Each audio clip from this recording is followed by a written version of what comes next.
All right, everyone. Welcome to Read Aloud with Mr. Lucero. We're starting a new book today. Exciting, exciting.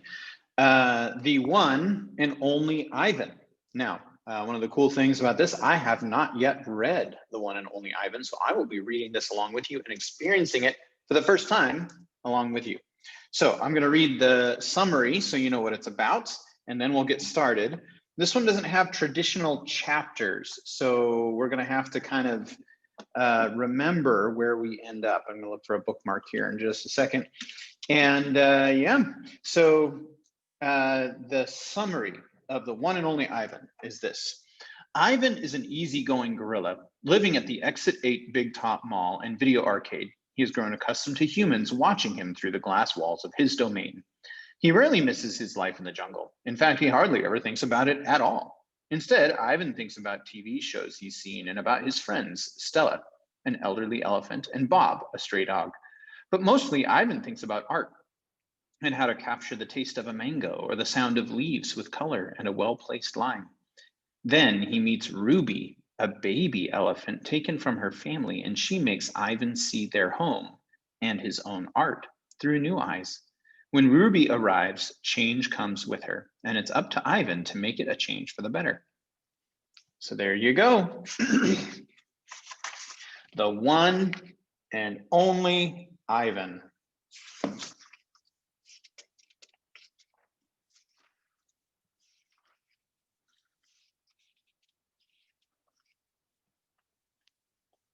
Hello. I am Ivan. I am a gorilla. It's not as easy as it looks. Names. People call me the freeway gorilla, the ape at exit 8, the one and only Ivan, mighty silverback. The names are mine, but they're not me. I am Ivan, just Ivan, only Ivan. Humans waste words. They toss them like banana peels and leave them to rot. Everyone knows the peels are the best part. I suppose you think gorillas can't understand you. Of course, you also probably think we can't walk upright. Try knuckle walking for an hour. You tell me, which way is more fun? Patience. I've learned to understand human words over the years, but understanding human speech is not the same as understanding humans. Humans speak too much. They chatter like chimps, crowding the world with their noise, even when they have nothing to say. It took me some time to recognize all those human sounds, to weave words into things, but I was patient. Patient is a useful way to be when you're an ape.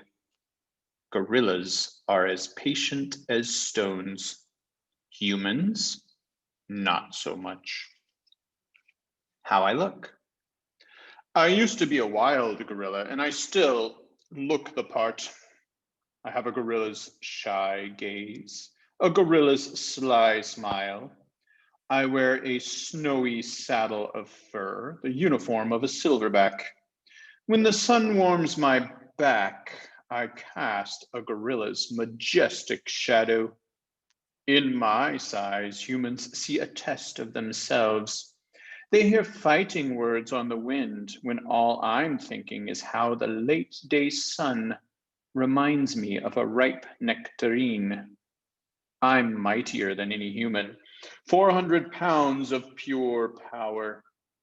My body looks made for battle. My arms outstretched span taller than the tallest human. My family tree spreads wide as well. I am a great ape, and you are a great ape, and so are chimpanzees, and orangutans, and bonobos, all of us distant and distrustful cousins. I know this is troubling.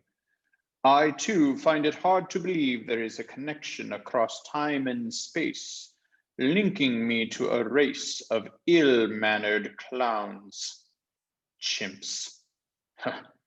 There's no excuse for them. The Exit 8 Big Top Mall and Video Arcade. I live in a human habitat called the Exit 8 Big Top Mall and Video Arcade. We are conveniently located off I-95 with shows at 2, 4, and 7, 365 days a year. Mac says that when he's answering the trilling telephone. Mac works here at the mall. He is the boss. I work here too. I am the gorilla. At the Big Top Mall, a creaky music carousel spins all day and monkeys and parrots live amid the merchants. In the middle of the mall is a ring with benches where humans can sit on their rumps while they eat soft pretzels. The floor is covered with sawdust made of dead trees. My domain is at one end of the ring. I live here because I am too much gorilla and not enough human. Stella's domain is next to mine. Stella is an elephant. She and Bob, who is a dog, are my dearest, dearest friends. At present, I do not have any gorilla friends. My domain is made of thick glass and rusty metal and rough cement. Stella's domain is made of metal bars. The sun bear's domain is wood. The parrot's is wire mesh. 3 of my walls are glass. One of them is cracked, and a small piece about the size of my hand is missing from its bottom corner. I made the hole with a baseball bat Mac gave me for my 6th birthday. After that, he took the bat away, but he let me keep the baseball that came with it. A jungle scene is painted on one of my domain walls. It has a waterfall without water, and flowers without scent, and trees without roots. I didn't paint it, but I enjoy the way the shapes flow across my wall, even if it isn't much of a jungle. I am lucky. My domain has 3 windowed walls. I can see the whole mall and a bit of the world beyond. The frantic pinball machines, the pink billows of cotton candy, the vast and treeless parking lot. Beyond the lot is a freeway where cars stampede without end. A giant sign at its edge beckons them to stop and rest like gazelles at a watering hole. The sign is faded, the colors bleeding, but I know what it says. Mac read its words aloud one day. Come to the Exit 8 Big Top Mall and Video Arcade, home of the one and only Ivan Midas Silverback. Sadly, I cannot read, though I wish I could. Reading stories would make a fine way to fill my empty hours. Once, however, I was able to enjoy a book left in my domain by one of my keepers. It tasted like termite. The freeway billboard has a drawing of Mac in his clown clothes and Stella on her hind legs and an angry animal with fierce eyes and unkempt hair. That animal is supposed to be me, but the artist made a mistake. I am never angry. Anger is precious. A silverback uses anger to maintain order and warn his troops of danger. When my father beat his chest, it was to say, "Beware, listen, I am in charge. I am angry to protect you, because that is what I was born to do." Here in my domain, there is no one to protect. The littlest big top on earth. My neighbors here at the Big Top Mall know many tricks. They are an educated lot, more accomplished than I am. One of my neighbors plays baseball, although she is a chicken. Another drives a fire truck, although he is a rabbit.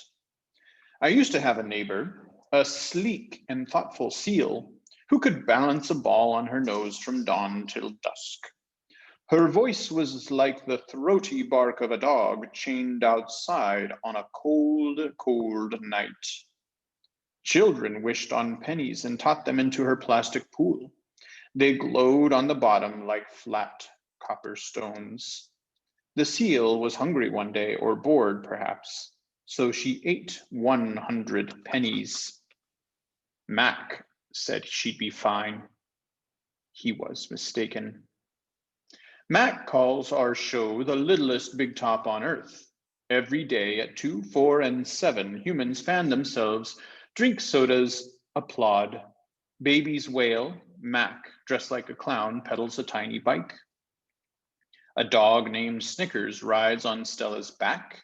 Stella sits on a stool. It is a very sturdy stool.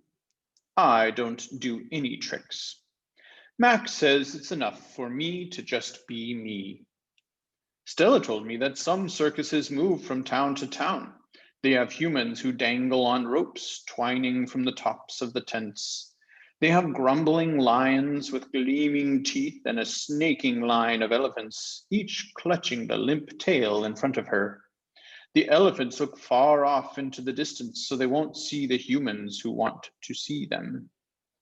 Our circus does not migrate. We sit where we are like an old beast too tired to push on. After our show, humans forage through the stores. A store is where humans buy things they need to survive, I'm told. At the Big Top Mall, some stores sell new things. Things like balloons and t-shirts and caps to cover the gleaming heads of humans. Some stores sell old things, things that smell dusty and damp and long forgotten. All day I watch humans scurry from store to store. They pass their green paper, dry as old leaves and smelling of 1,000 hands, back and forth and back again. They hunt frantically, stalking, pushing, grumbling, then they leave, clutching bags filled with things. Bright things, soft things, big things, no matter how full the bags, they always come back for more. Humans are clever indeed. They spin pink clouds you can eat. They build domains with flat waterfalls. But they are lousy hunters. Gone. Some animals live privately, unwatched, but that is not my life. My life is flashing lights and pointing fingers and uninvited visitors, inches away. Humans flatten their little hands against the wall of glass that separates us. The glass says, you are this and we are that, and that is how it will always be. Humans leave their fingerprints behind, sticky with candy, slick with sweat. Each night, a weary man comes to wipe them away. Sometimes I press my nose against the glass. My nose print, like your fingerprint, is the first and last, and only one. The man wipes the glass when I am gone. Artists. Here in my domain, I do not have much to do. You can only throw so many meatballs at humans before you get bored. A meatball is made by rolling up dung until it's the size of a small apple, then letting it dry. I always keep a few on hand. For some reason, my visitors never seem to carry any. I don't know why. In my domain, I have a tire swing, a baseball, a tiny plastic pool filled with dirty water, and even an old TV. I have a stuffed toy gorilla too. Julia, the daughter of the weary man who cleans them all each night, gave it to me. The gorilla has empty eyes and floppy limbs, but I sleep with it every night. I call it not Tag. Tag was my twin sister's name. Julia is 10 years old. She has hair like black glass and a wide half-moon smile. She and I have a lot in common. We are both great apes, and we are both artists. It was Julia who gave me my first crayon, a stubby blue one, slipped through the broken spot in my glass along with a folded piece of paper. I knew what to do with it.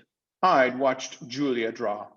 When I dragged the crayon across the paper, it left a trail in its wake, like a slithering blue snake. Julia's drawings are wild with color and movement. She draws things that aren't real, clouds that smile and cars that swim. She draws until her crayons break and her paper rips. Her pictures are like pieces of a dream. I can't draw dreamy pictures. I never remember my dreams, although I sometimes awaken with my fists clenched and my heart hammering. My drawings seem pale and timid next to Julia's. She draws the ideas in her head. I draw the things in my cage, simple items that fill my days. An apple core, a banana peel, a candy wrapper. I often eat my subjects before I draw them. Even though I draw the same things over and over again, I never get bored with my art. When I'm drawing, that's all I think about.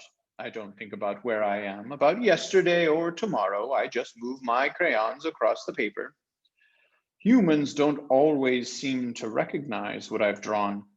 They squint, cock their heads, murmur. I'll draw a banana, a perfectly lovely banana, and they'll say, "It's a yellow airplane," or "It's a duck without wings." That's all right. I'm not drawing for them. I'm drawing for me. Max soon realized that people will pay for a picture made by a gorilla, even if they don't know what it is. Now I draw every day.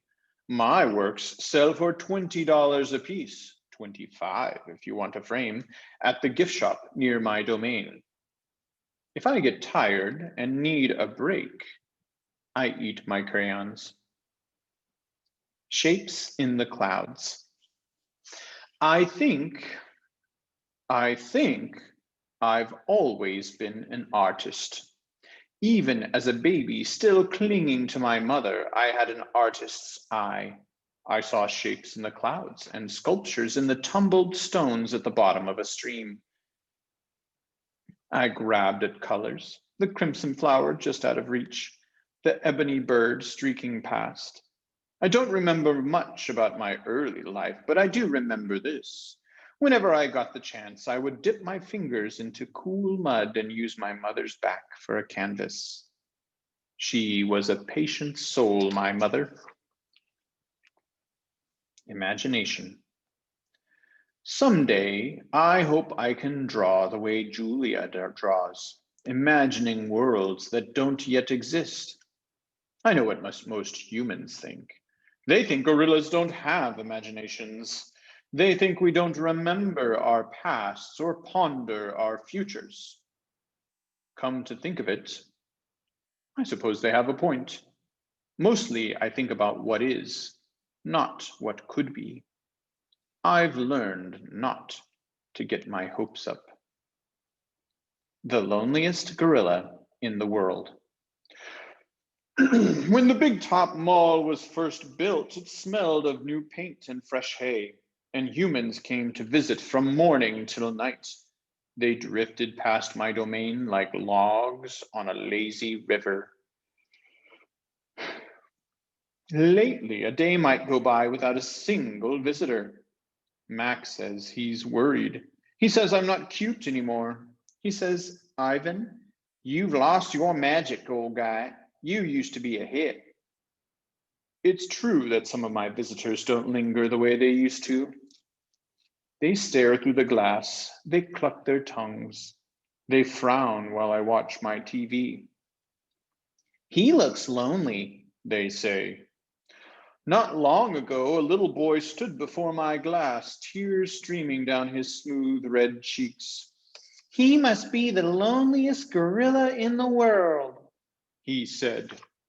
clutching his mother's hand. At times like that, I wish humans could understand me the way I can understand them. It's not so bad, I wanted to tell the little boy. With enough time, you can get used to almost anything. TV. My visitors are often surprised when they see the TV Mac put in my domain. They seem to find it odd, the sight of a gorilla staring at tiny humans in a box. Sometimes I wonder, though, isn't the way they stare at me sitting in my tiny box just as strange? My TV is old. It doesn't always work. And sometimes days will go by before anyone remembers to turn it on. I'll watch anything, but I'm particularly fond of cartoons with their bright jungle colors. I especially enjoy it when someone slips on a banana peel. Bob, my dog friend, loves TV almost as much as I do. He prefers to watch professional bowling and cat food commercials. Bob and I have seen many romance movies too. In a romance, there is much hugging and sometimes face licking. I have yet to see a single romance starring a gorilla. We also enjoy old Western movies. In a Western, someone always says, "This town ain't big enough for the both of us, Sheriff." In a Western, you can tell who the good guys are and who the bad guys are, and the good guys always win. Bob says Westerns are nothing like real life. The Nature Show. I have been in my domain for 9,855 days. Alone. For a while, when I was young and foolish, I thought I was the last gorilla on Earth. I tried not to dwell on it. Still, it's hard to stay upbeat when you think there are no more of you.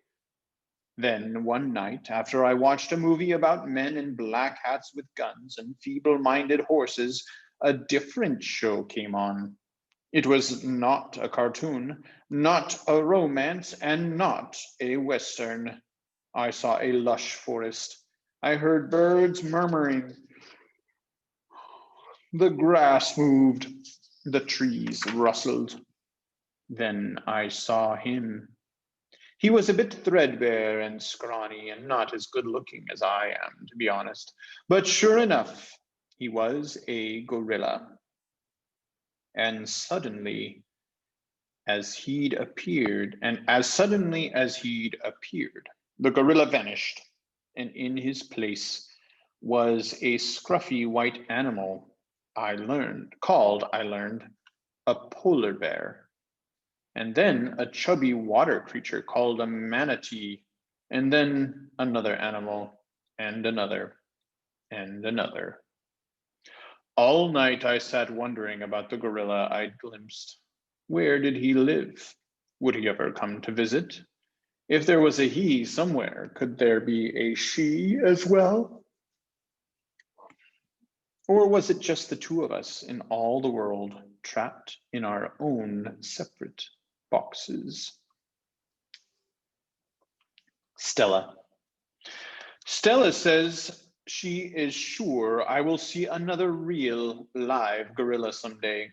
And I believe her because she is even older than I am and has eyes like black stars and knows more than I will ever know. Stella is a mountain. Next to her, I am a rock, and Bob is a grain of sand. Every night when the store closes and the moon washes the world with milky light, Stella and I talk. We don't have much in common, but we have enough. We are huge and alone, and we both love yogurt raisins. Sometimes Stella tells stories of her childhood, of leafy canopies hidden by mist and the busy songs of flowing water. Unlike me, she recalls every detail of her past. Stella loves the moon with its untroubled smile. I love the feel of the sun on my belly. She says It's quite a belly, my friend, and I say, thank you, and so is yours. We talk, but not too much. Elephants, like gorillas, do not waste words. Stella used to perform in a large and famous circus, and she still does some of those tricks for our show. During one stunt, Stella stands on her hind legs while Snickers jumps on her head. It's hard to stand on your hind legs when you weigh more than 40 men. If you are a circus elephant and you stand on your hind legs while a dog jumps on your head, you get a treat. If you do not, the claw stick comes swinging. Elephant hide is thick as bark on an ancient tree, but a straw claw stick can pierce it like a leaf. Once, Stella saw a trainer hit a bull elephant with a claw stick. A bull is like a silverback, noble, contained, calm like a cobra is calm. When the claw stick caught in the bull's flesh, he tossed the trainer into the air with his tusk. The man flew, Stella said, like an ugly bird. She never saw the bull again. And that's it for now. We'll pick up tomorrow with a chapter or a short chapter called Stella's Trunk. So, hope you enjoyed our first bit of reading from the one and only Ivan. We'll see you on Wednesday. Thank you, Daddy. Bye.